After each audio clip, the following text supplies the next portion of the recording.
Assalamualaikum warahmatullahi wabarakatuh. Bismillahirrahmanirrahim. Alhamdulillahi wahda, wassalatu wassalamu ala rasulillah. Sahabat bidadari surga rahimakumullah. Kisah Umair bin Sa'ad bagian kedua. Melanjutkan dari video sebelumnya, Umair berkata, "Sesungguhnya tugas ini tidak akan saya tunaikan untukmu, juga pemimpin sesudahmu.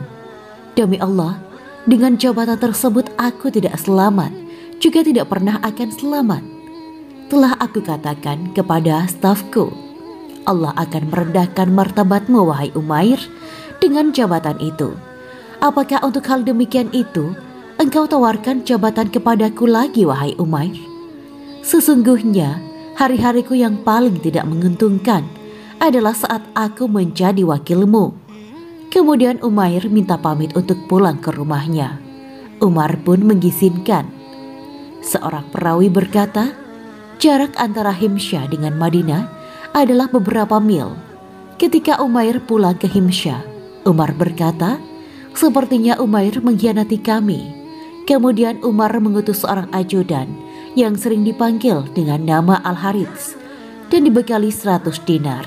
Umar berpesan, "Pergilah ke tempat Umair, usahakan engkau menginap di rumahnya sebagai seorang tamu.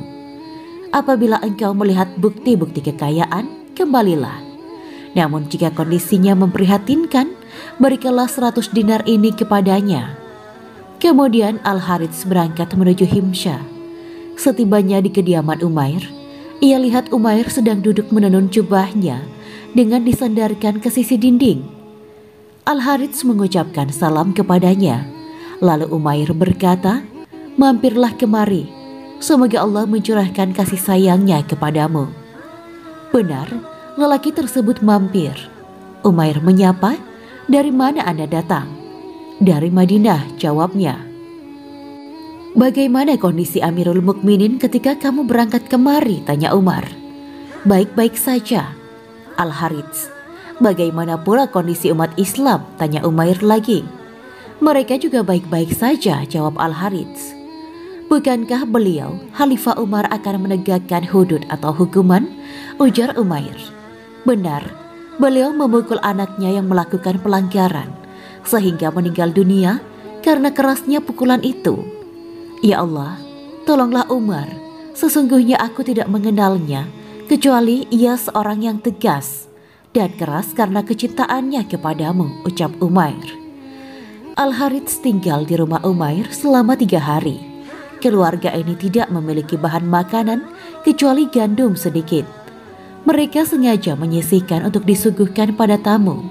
Sampai datang suatu hari, mereka kelihatan sangat susah. Ketika itu Umair berkata, "Kamu tinggal di sini, tapi kami tidak mampu melayani dengan baik. Jika ingin berpindah dari sini silahkan." Kemudian Al-Harits mengeluarkan uang dinar tersebut dan memberikan kepada Umair. Al-Harits berkata, "Kamu tinggal di sini, tapi kami tidak mampu melayani dengan baik. Jika ingin berpindah dari sini silahkan." Kemudian Al-Harits mengeluarkan uang dinar tersebut dan memberikan kepada Umair. Al-Harits berkata, "Uang dinar ini diberikan Amirul Mukminin kepadamu. Gunakanlah untuk memenuhi kebutuhanmu." Seketika itu Umair berteriak sambil berkata, "Saya tidak membutuhkan uang ini, kembalikan." Istri Umair berkata, "Kalau engkau membutuhkan, ambillah. Jika tidak, maka berikan pada yang berhak." Umair berkata, "Demi Allah, aku tidak memiliki kepentingan dengan dinar itu." Kemudian istri Umair merobek bagian bawah pakaiannya. Lalu ia memberikan sobekan kain itu kepada suaminya. Uang itu dimasukkan Umair ke dalam kain sobek tersebut, lalu keluar rumah untuk membagi-bagikannya kepada anak-anak para syuhada dan fakir miskin. Setelah selesai ia pulang ke rumah. Ajudan Umar mengira dirinya akan mendapat bagian dari dinar itu sekalipun sedikit. Umair berkata, "Aku berkirim salam kepada Amirul Mukminin." Sekarang Al-Harits kembali menghadap Umar. Ketika itu Umar bertanya, "Apa yang kamu saksikan di sana?" "Wahai Amirul Mukminin, Aku melihat kondisinya sangat memprihatinkan, jawab Al-Harits. Bagaimana dia menggunakan dinar tersebut? Tanya Umar lagi. Aku tidak tahu, jawab Al-Harits. Lalu Umar menulis surat kepada Umair. Jika suratku ini datang kepadamu, janganlah engkau letakkan dari tanganmu, kecuali engkau segera menghadap kepadaku. Umair pun datang menghadap Umar radhiyallahu an. Setelah ia masuk ke ruangan, Umar bertanya, apa yang engkau lakukan dengan uang dinar tersebut? Terserah aku bagaimana memanfaatkannya. Mengapa engkau menanyakan kegunaan uang dinar itu? Katanya. Aku mohon kepadamu, berikan laporan kepadaku tentang penggunaan uang dinar itu, desak Umar. Aku pergunakan untuk diriku, jawab Umair. Umar berkata, semoga Allah mencurahkan kasih sayangnya kepadamu. Kemudian Umar memerintahkan agar Umair dibekali tepung makanan dan 2 helai pakaian. Umair berkata, kalau berupa makanan, aku tidak membutuhkannya, karena aku telah meninggalkan 2 syak gandum untuk kebutuhan keluargaku. Makanan itu akan cukup sampai aku pulang lagi dan memakannya karena Allah senantiasa melimpahkan rizkinya. Umair tidak mengambil makanan yang ditawarkan tadi. Adapun mengenai 2 helai pakaian, Umair berkata, Ummu Fulan tidak memiliki pakaian. Lalu beliau mengambil keduanya kemudian pulang ke rumah Himsyah. Tidak berselang lama, Umair meninggal dunia. Berita wafatnya sampai ke Umar. Beliau merasa terpukul dan iba. Kemudian pada suatu hari, beliau keluar dengan berjalan kaki bersama para sahabat menuju Baqi ul-Gharqad. Umar berkata kepada para sahabat, hendaknya setiap kalian mempunyai harapan atau cita-cita.